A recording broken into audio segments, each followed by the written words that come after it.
Good morning, guys, from the southwest of Ireland. Today we're in a little town called Kenmare, and if you guys remember in the last video we went to a place in School which was once owned by Tom Crean, the famous Irish explorer, adventurer, and today we're going to visit the local brewery, which is actually owned by his granddaughter. She used to have a restaurant here which she had for 30 years, but it's recently closed. But in the back they make the Tom Crean local brews here. So we're going to go into the family owned brewery, meet Bill and Aileen, and they're going to explain to us the process, and we're going to check it out and hopefully try some of the local brews here. So let's go meet Aileen and Bill and check out what the family owned brewery looks like. I'm just going in the back here. Look, Tom Crean. They actually offer tours here as well, guys, so you can come and do a group tour or a private tour also. So now we're going to go and meet Bill and Aileen, and they're going to explain a bit to us about what they do here in the brewery. So hello Tom, how are you? Good. Good to meet you, man. Good to meet you. Good to see you. And this is Aileen, Tom Crean's granddaughter, right? Yeah, you're very welcome. So take it away, Bill. Explain to me what you do in the brewing process. Right, okay. We obviously brew all our own beer on site here. So far we've produced 11 different beers. All our beers are natural. All our beers are vegan, 4 ingredients only. Trying to produce a pint that doesn't cost the earth. That's what we're trying to do here. So at the moment, quiet time. We've got 2 beers on the go at the moment. We've got an IPA and a red ale, and we'll be kegging those tomorrow. The whole process, this is the fella that does all the work. So this gets the water up to temperature. This is where we add our grain, different beers, different types of grain, different amounts of grain. It's mashed in here, then we transfer everything from here after it's mashed into here, and in here we separate the liquid from the grain. So at the end of that process of separating, we have the spent grain in here, and we transfer all the liquid back into here. We get this up to boiling, we boil it for an hour. During that time we add our hops. At the end of that boil, we transfer it. Now this back into this vessel has been cleaned out. We create a whirlpool that starts to clarify the beer. We then use this section of the mash tun. This is actually a heat exchanger, because that's still at around about 96 degrees. So we need to get that temperature down. So we put the hot beer into here, we feed a cold water into here. There's an exchange of energy. The hot beer becomes cool, the cold water becomes hot. We reclaim that hot water, that's our next day's brewing water. We then, when it comes out of here, we pump it into a fermenter, fill it up, add the yeast, we then ferment it for a few days, then we condition it. Our ales, stout,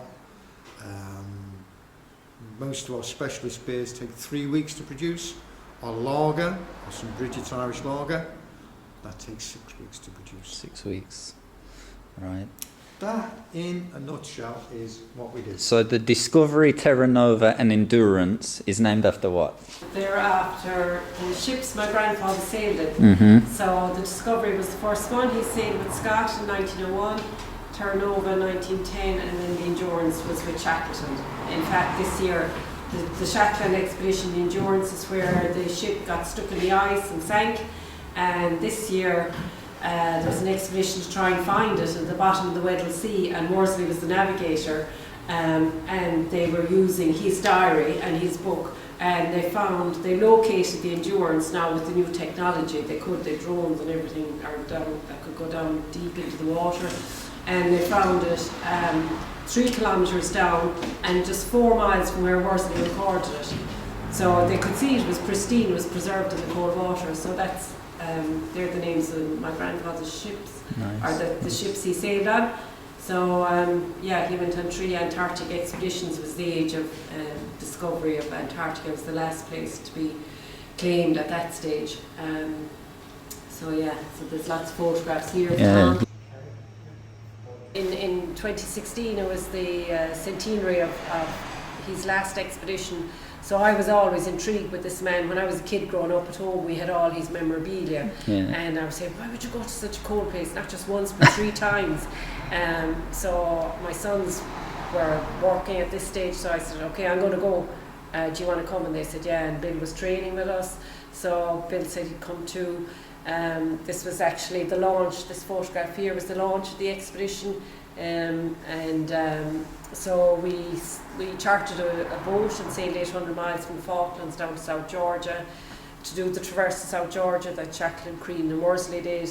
That's us camping up there on the Trident. Yeah. Shackleton, Crean, Worsley had a rope, and it was getting near nightfall, so Shackleton knew they'd die, so they coiled up the rope, clung onto each other, and down 1,500 feet into the unknown, and survived. When we did it, it took us all day to have sailed down with big crampons and our ski boots, and unfortunately I broke my leg on Crean Glacier, the only glacier in the world called after my grandfather. So it turned into a different expedition. Bill wrote a book about our... And this is the book right here, right? Yeah, yeah. So if you want to know all about that story, guys, you can also purchase this book, Honouring Tom Crean. Online. You can buy it. Yeah, online. you can buy it online as well. So what I'll do, I will put like all the links and everything. So like if people want to buy anything or visit your guys' Facebook or social medias, that they can go and have a look as well. Yeah, cool. Okay.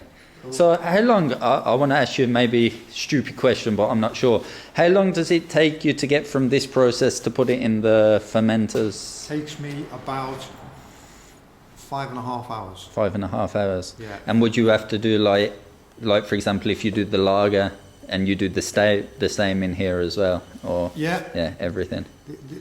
The equipment is really sophisticated. So with this setup of equipment, we can brew any style of beer, any ABV. And then we can mix and match. So once we've cleaned down the tanks, we can put a different type of beer in there to condition. Oh, okay. So all the tanks are interchangeable. And then they're staying there for how long? It'll stay in there for 3 weeks. 3 weeks. Yeah. Or 6 weeks for the lager. How many different drinks do you brew? We've brewed 11 so far. So let's have a look. So what we got here? They have everything on tap, guys, and also in cans, so you can buy a multi-pack of the cans, right? That's right, yeah. Nice. So this is our 6 Magpie Stout. In 2022, that won the best stout in Ireland. So this little brewery produced the best pint of stout in Ireland. That's the 6 Magpies. This is our original beer. It's a red ale, Expedition Ale. That's, if you're an ale drinker, cracking pint. This one here, the next one, is an oak smoked wheat beer. Kenmare's a very cosmopolitan town, and there's a lot of Europeans live here, and they love that beer. They like the wheat beer. I've never tried it. Yeah, the oak smoked wheat. It's like drinking liquid smoky bacon crisps. Oh, really? The next beer, the Scurvy Dog IPA, is our best-selling beer. It's a session IPA. It's about 4.2. It's about people enjoying a pint and going, oh, that's nice, I'll have another, rather than drinking a beer that is too strong, too complex, and you're drinking it for a challenge. That's not what we're trying to do. Yeah. This beer, Tom's Winter Warmer, this is based on a ruby ale. The hops that we use give you spicy notes, and we also added cinnamon in just to give that little Christmassy feel. This fella is a 1% IPA called Last Man Standing. It's a difficult sell because people, when they go out for a pint, they want to drink, a normal ABV beer. But this gives people a choice, so if they're driving or the nominated driver, they can have this. So this is 1%, right? This is 1%. 1%. And it still holds true to our ideals of only 4 ingredients, brewed naturally, and no additives, no chemicals, no preservatives. This beer, bit interesting. This is called. I actually saw this. I'm interested to try this one. Watermelon, right? Yeah, that's Yeah, right. yeah. Yeah. It's quite a rare beer to have. This is a watermelon pale ale.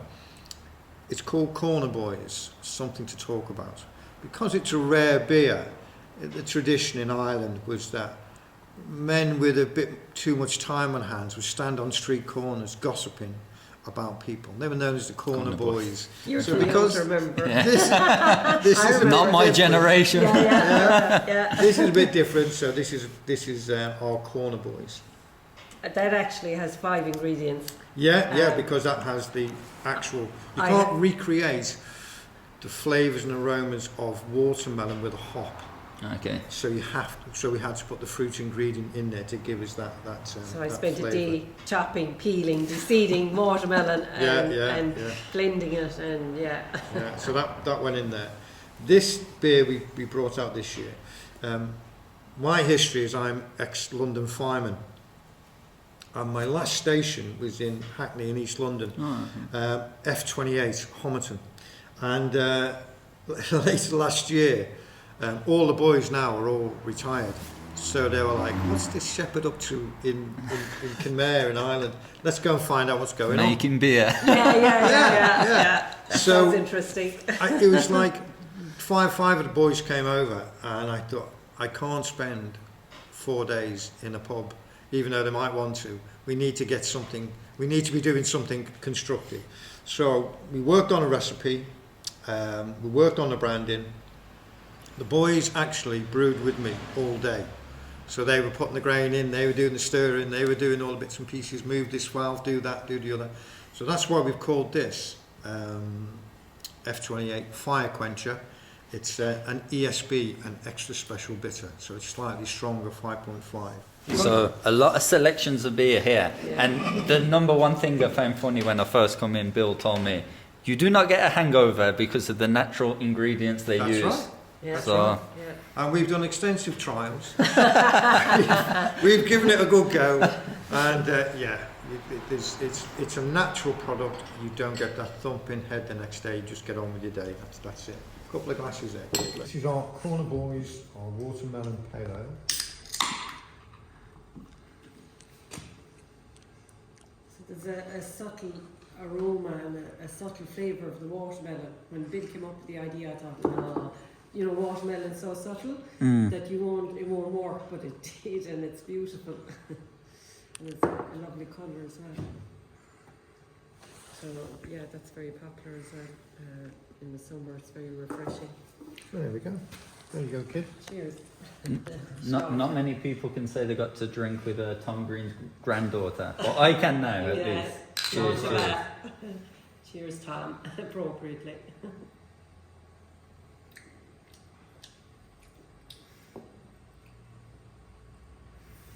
Oh, okay. Ale. Watermelon pale ale. Get it now? Yeah? Yeah. And do you know what? I'll be honest with you. I do not normally like to drink ale, it just wouldn't be my thing. But Yeah.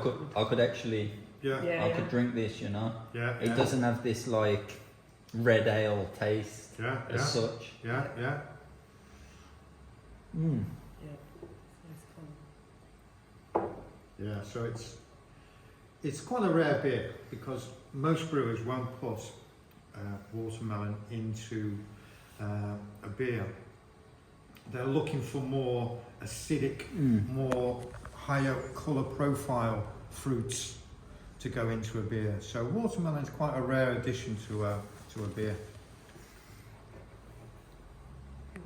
Turned out very popular. This was actually one of the ones I saw when I went onto I checked out your Facebook and that, and I saw a picture of the watermelon, and it was one of the ones I was more interested in, Yeah. Because I've never really heard of that, like a watermelon pale ale. Yeah. But it does well. But like Bill was saying, the names, all the names, they have a story behind them. Yeah. And the Expedition Ale was the first beer we brewed, and it was called after Tom Crean's 3 expeditions and our family expedition where we went to South Georgia. And actually, October last year, I was asked to use the Expedition Ale to commission the new marine research vessel, the RV Tom Crean. And so that was a huge honour for the family to have the ship, you know, which is very appropriate because Tom was with scientists, you know, and the work the Marine Institute's doing is fantastic. So, and then this man from London, Liam Griffin, Addison Lee Cabs, he contacted me and he actually brought a few cans, the can of Expedition Ale, all the way to the South Pole. He's just done the last degree in dreadful conditions. So Tom Crean himself unfortunately didn't make it to the South Pole, but at least his beer did. Yeah, his beer did. Actually, it's funny because on the drive over here, I was just telling them, I was listening to the guy that just did that on the radio, Liam, and he was saying he took one of the cans up to the South Pole. So which can was it, The you know? This fella here. Yeah. This fella. The Expedition Irish Red. Went all the way to the South Pole. This can's been on the South Pole. Nice. Well, not this exact can, but... Yeah. So he brought it with him on his expedition. Actually, what I wanted to ask you, who did the design of the cans? The cans are very nice. We did, local lady, Kate Brooks, she did our designs for us, our branding. So yeah, really happy with this colour profile and, you know, what we're trying to say on the cans about ourselves and about Tom Crean. Yeah. For me, actually, if I went into like a off license or something, you know, and saw these cans, it's something you'd probably like stop and look at just because of the design and everything, the picture, you know, Tom Crean. Yeah, the photograph is iconic. Yeah.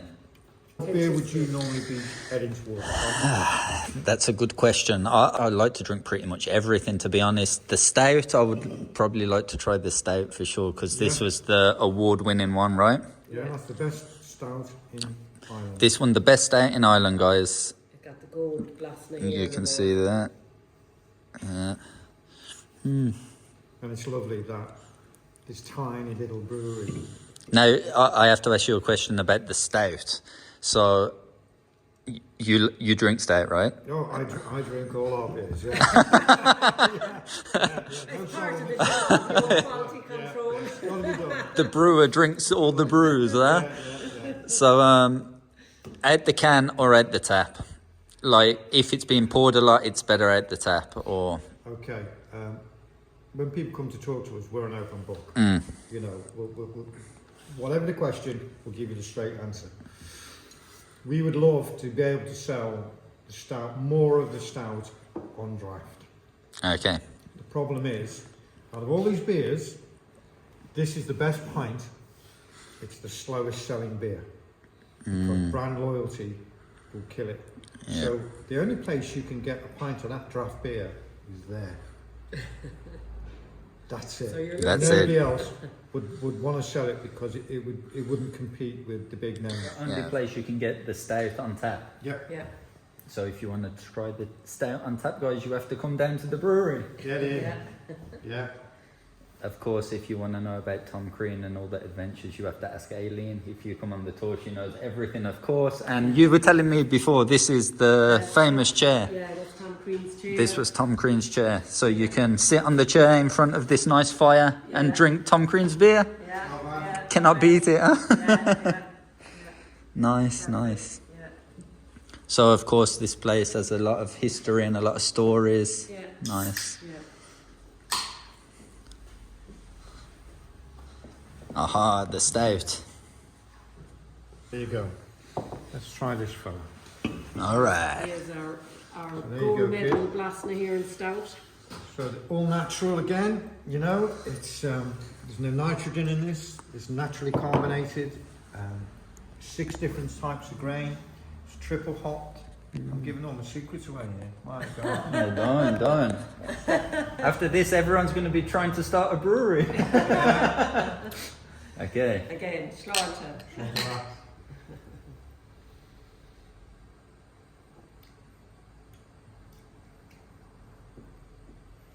It is very smooth. And you get this, one of the hops that we use, gives a flavour of a confectionery, and the flavour is Vanilla. no, it's not vanilla. It's licorice. So there's a kind of very slight licorice flavour right at the end that comes from the triple hopping. Which one's your favourite? Well, I have to say I'm a red ale drinker. Okay. So, and that's our original beer. Kind of, I've always drunk ales, and so when we developed the recipe originally, I would have more knowledge of an ale. Yeah. So that's why we worked on an ale rather than a lager originally, and stuff like that. So me personally, if I'm in a bar and these line up in front of me, I want a pint of the Expedition Ale. And how about you, Aileen? My favourite is the IPA. IPA? Because really up until I met Bill, I was a wine drinker and gin and tonic, and he introduced me to beers. And I love the IPA. It's very refreshing. A lot of IPAs you get, IPAs, Indian Pale Ale. And what happened was when England had the colonies, they were making the beer in England and sending it off to India, but it was going off. So then they realised that hops had antiseptic preservative qualities. Yeah. So they'd add in more hops so that you preserve it. So a lot of the IPAs you get are highly hopped in that they kind of taste very bitter. They can do, some of them. So it'd be like a glass of grapefruit juice and you're kind of going, okay, that's okay, but I won't have another one. Whereas ours is middle of the road, and we're trying to introduce it to Irish palates. And so it's really refreshing, and you say, especially like when in the summertime, it's great. Yeah, some in the fridge. I was actually going to take this out, like I was saying, goes the multi-packs. I was going to take a multi-pack back for my family to try them all. You know? Sure. I'll take another one, look, because that's going to be that could be another video of trying all the Tom Crean beers. As Elvis Presley says, that's all shook up. Well, as I was saying earlier about the names, the Six Magpie Stout. What happened was Bill applied for a grant for the equipment, and we got the grant, but there was a sell-by date, so we had to start the building, and the banks hadn't given us money. So he was above at home, and like the place was built at this stage. In fact, the builders had walked off at one stage because we couldn't make our stage payment, so we were borrowing money from family and friends and everything, and so he's above at home looking down the lawn, and next thing he sees all these magpies, and he's going 1, 2, 3, 4, 5, 6 for gold. That's a good omen. And so the next day the bank rang and said they'd give us a percentage of our mortgage. So that's where the name comes from. That's where the Six Magpies. So basically every can kind of has a story. The name has a story to it, right? Like you said, this is about the time in the fire service. And nice. The expedition. The Druids wheat beer, that kind of celebrates, just outside of Khmer, you've got an amazing area of prehistory of Bunnorn, and there's some incredible stuff up there. So we wanted to celebrate that small hinterland, so we called our wheat beer Druids wheat beer to celebrate that. So many different beers. 11. But the good thing is no hangover. No hangover, guaranteed. That's the best marketing ever. Drink as much as you want, no hangover. You might be drunk the next day, but you won't have a hangover. You'll be able to do stuff. Oh yeah, you won't lose a day. Yeah. There you go, kid. Cheers again. So this is the ESB, the extra special bitter. That he brewed with his fireman buddies. So it's crystal clear. Slightly stronger, 5.5. I like that one though. To be honest, I've never even tried like any of the non-alcoholic beers. I've never tried a non-alcoholic beer. I don't know why. There you go. See, it's and for a lot of lads who are going to drive home, who are trying to have a sensible conversation, have an important conversation to try and keep the head clear, that's a great drink. Because then, at Christmas time, when we tend to overindulge, I spent my drinking, my social drinking was with this stuff. So it was like, I'm in the mix, but I'm not bloated. Well, that's good as well. So, like, even if you get into the point where you're feeling a bit drunk, you start to drink this one, and you'll be all right. Yeah. No? Yeah, it's. If you're starting to feel a bit, you just go on to this. And then everything drops back with, you know, levels of alcohol consumption. Yeah. And you're still part of the, you know, you're still in the game. Still in the game. There's lots of health benefits because the beers are natural. Yeah, it's vegan friendly as well, right? Yeah. Oh, yeah, All the yeah. beer's vegan friendly. Yeah, all natural, no chemicals, no preservatives. We actually achieved the Germans, when German people German brewers produce beer, they have a purity law in Germany, which is why drinking beer in Germany, again, you don't get all the thumping heads and all the rest of it, because you get those quality 4 ingredient beers, and we achieved that over here in Ireland. So we have that, where they have their purity laws in Germany, we do our own. And the beers that you have in most of the bars is this one, right? The Scurvy Dog IPA. Scurvy Dog. That outsells all our other beers at least 5 or 6 to 1. Really? Yeah. So this is the biggest seller. Yeah, the Scurvy Dog. Yeah. We are so local. Yeah. We are so local. We are in Kenmare, so we're in 4 bars in Kenmare. Okay. Obviously in here. There are 2 5-star hotels in Kenmare. We're in both 5-star hotels. The 4-star Lansdowne over the road. We've got 4 taps in there. It's a very difficult market. The draft market in Ireland is a killer. It's the holy grail for microbrewers to get taps into bars. It's really difficult. We're down in the South Pole on a school. Yeah, I was there last video. We're in a bar. We're in the courthouse in Dingle. And we're going to be in John Benny's in Dingle as well. John Benny's from Springtime.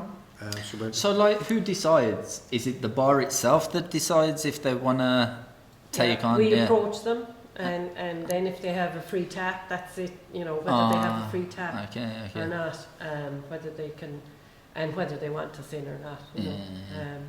But these fellas, it's just so hugely competitive and protected. So you have the big players who will have in a bar, they would rather have an inferior beer, because the big players have a stable of beers, okay, and some of them don't sell well, some do, but the beers that they don't sell well, they would rather keep a tap that maybe will sell 1 or 2 kegs a year and block that tap to stop a microbrewer getting in. So there's all these shenanigans going on. It's hard. You know, so when we get a hard. tap, when we get a tap in a bar, we're turning somersaults. I tell you, it is results. Absolutely, because it really matters. Because we're now exposing another group of people to a decent pint. Yeah, that's what we're trying to do: get people to drink decent beers, and because it's not about. Brewing in Ireland is not about the brewers changing the beer culture. It's about the consumer. They're the ones who are going to change the profile of what people are going to drink, not the brewer. And the more bars you can get in with a decent pint gives more chance of other brewers coming in and going, hey, yeah, we can compete. So it's good for the whole brewing industry for it to be a wider choice and local. And the brewers identifiable. Yeah. You know, people can walk up the street and go, come in and that's where it's brewed. Yeah. Or we get a phone call from one of the pubs downtown. Can you bring down a cake? You know, so like we just put it on the sack truck, wheel it down the street. There you go. So it's fresh beer. It couldn't be any fresher. Exactly. We've had 10 o'clock on Saturday night, busy, bars bouncing. Bill didn't order a keg. Can you drop one in? Bill, get out of the bed. Bring us down a keg. Literally, that's what we do. Yeah. We were in one bar one evening, and there was a bit of a crack going on, and it was people that had been in here for a tour. Yeah, and they were. We said to them, ask for our beer wherever you go in the pubs, and they did. So they did. So the bar is like we've run out of beer. So we were in the bar. So we'd finished work, we'd gone down there, it was a foul evening, and one of the lads had shut for the night, in another bar, had shut for the night, and they said to me, Bill, we've run out of beer. And I'm like, oh, right, okay. So I rang the other bar owner and said, hey, can I nick that keg out of there? Yeah. Went down, let myself in, got the keg, ran along the streets, With this cake. burst through the doors of the bar, yay! This is such like an Irish story. Yeah. And it's true. Yeah, But that's what we do. Yeah. That's the game. Okay guys, that's pretty much it from the little tour of the brewery. I would like to say thank you to Bill and Aileen that actually sorted me out a multi-pack now with all the beers and the book. So I'll get to read about their story, about their adventures. Yeah. I kind of heard about it from you already, but it's interesting stuff. So yes, that's it. And like I said guys, you can come here and take a tour, private tour or group tours. I will put the link for all their social medias below so you can click and you can check out their website and everything like that. And yeah, thank you guys. And Hey, Thanks been a for great calling. one. I will be back and I will hopefully bring some people here. I will tell my parents and to Yeah. come out and everything. So Cool. Great, we look forward to it. You Okay. know where we are. very good. And that's it for this video guys. Bye bye.